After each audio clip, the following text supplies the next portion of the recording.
involves the excision of the segment of the polynucleotide containing a damaged site and followed by resynthesis of the correct nucleotide sequence by the DNA polymerase. Simple thing is that the damaged nucleotide that is totally replaced by the correct nucleotide with the help of which enzyme, that is the DNA polymerase. Okay, it's two parts or two types you can say. This is the first type, base excision repair.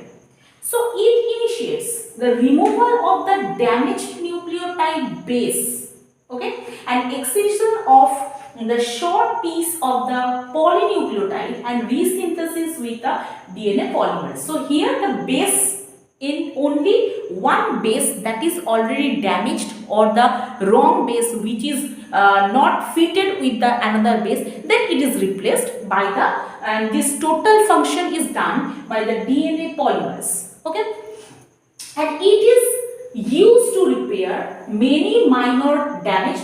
That means this repairing process is seen when the DNA is damaged in different way, like that alkylation or the deamination, okay, or exposure to the mutagenic agents. So this type of repairing system is seen.